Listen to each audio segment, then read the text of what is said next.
Deep in an ancient forest, where the trees whisper secrets to the wind, stands a chateau that time forgot.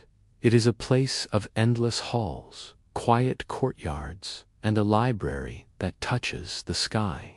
Tonight, we will walk its velvet corridors together, finding comfort in its silence, and discovering that true beauty often hides in the shadows. Let us begin. Once, in a time of carriages and candlelight, there lived a merchant named Laurent. He was a man of great ambition, but misfortune struck like a sudden storm, and his ships were lost at sea. With his fortune gone, Laurent moved his family from their grand city home to a humble cottage on the edge of a deep green forest, while his older children mourned the loss of their silks and servants. His youngest daughter, Camille, found a quiet kind of happiness in their new life. She learned to bake bread until the crust was golden and crisp. She tended a small garden where bees hummed over herbs and wildflowers. She became the heart of their home, finding beauty in simplicity. One autumn day, a letter arrived with news that one of Laurent's ships had returned to port. Hope blossomed again. Before Laurent departed to claim his cargo, he asked his children what gifts he should bring back. The older siblings asked for velvet capes, shoes with silver buckles, and rare jewels. Camille, however, stood by the door, looking out at the fading garden. "Father," she said softly, "bring me a rose. They do not grow here in the wild woods, and I miss their beauty." Laurent promised her the rose and rode away. But when he reached the port, he found that his debts had already claimed his cargo. He was left with nothing. Weary and heavy-hearted, he began the long journey home. As he rode, a terrible storm descended. Thunder cracked like a whip. His horse, frightened by the lightning, bolted off the main road and deep into the unknown forest. Just when Laurent thought he would perish in the cold, a massive stone wall appeared through the driving rain. An iron gate stood slightly ajar. He guided his horse through and found himself on the grounds of a majestic, silent chateau. The mansion loomed dark and imposing against the storm, but Laurent had no choice. He stabled his horse and pushed open the great front doors. Inside, the silence was profound. He found a dining hall with a fire roaring in the hearth and a table set for one. Famished, he waited for the host, but no one appeared. Eventually, he ate the meal-rich meats, and warm-breadened, fell into a deep, exhausted sleep in a velvet armchair. When he awoke, the sun was shining through the tall windows. The storm had passed. Still, the house was empty. Feeling guilty for his intrusion, Laurent decided to leave quietly. As he rode through the courtyard, he spotted a pergola overflowing with the most magnificent pink roses he had ever seen. Their scent was sweet and intoxicating. Remembering his promise to Camille, he stopped and cut a single perfect bloom. Suddenly, a shadow fell over him.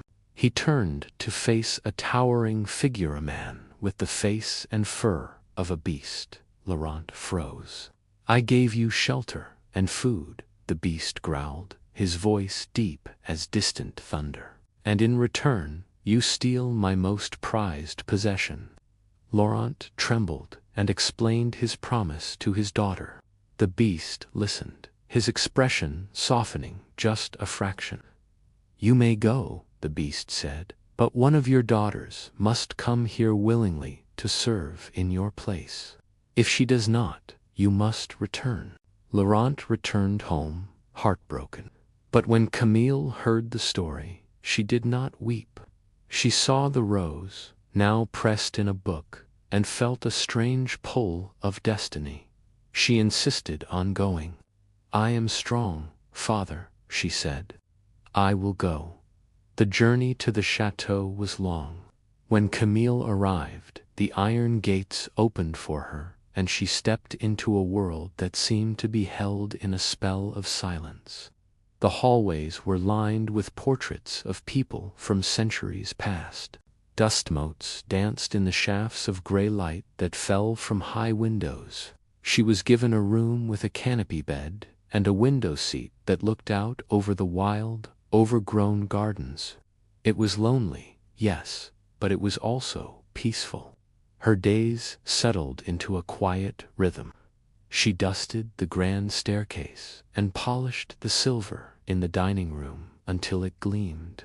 She explored the vast, echoing wings of the house where no one had walked for years. The most magical discovery was the library. It was a cathedral of books, with shelves rising to the ceiling and rolling ladders that allowed her to reach volumes bound in crimson and gold leather.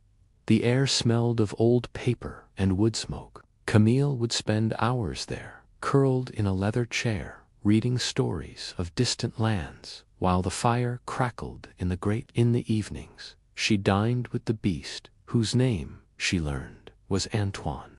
At first, she was afraid, but as they sat at the long table, the candlelight flickering between them, she began to listen. Antoine spoke of philosophy, of the stars, of the history of the forest. He had a mind as vast as his library, and a voice that, though rough, carried a deep sadness and gentleness. She learned that he was not truly a monster, but a man trapped by a curse of his own making, a prisoner of his own solitude. One evening, they walked together in the rose garden, under the light of the full moon.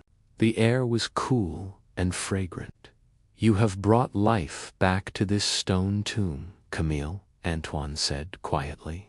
"Before you came, the silence was heavy. Now it is peaceful." Camille looked at him, and in the moonlight, his beastly features seemed to fade. She saw only the kindness in his eyes. Months passed, and a deep friendship bloomed between them, rare and resilient, like the roses in the courtyard. But Camille missed her father. Seeing her sadness, Antoine gave her a magic mirror that showed her family. She saw that her father was ill with worry for her. "Go to him," Antoine said, his voice thick with emotion. "But promise you will return. Without you, the silence here will become unbearable." Camille returned to her father's cottage. Her family was overjoyed, but as the days passed, Camille felt a tug in her heart. She missed the quiet grandeur of the chateau. She missed the library. Most of all, she missed Antoine. One night, she dreamed of him lying alone in the rose garden, weak and fading. She woke with a start, knowing she had to go back. She rode through the night, arriving at the chateau as dawn broke, painting the sky in hues of lavender and gold. She found Antoine in the garden, just as in her dream. He was heartbroken, believing she had abandoned him. "I am here," she whispered, kneeling beside him. "I will never leave you again. You are my dearest friend, my family, my home." As her tears fell onto his hands, the air around them began to shimmer. The morning light grew intensely bright, wrapping around Antoine.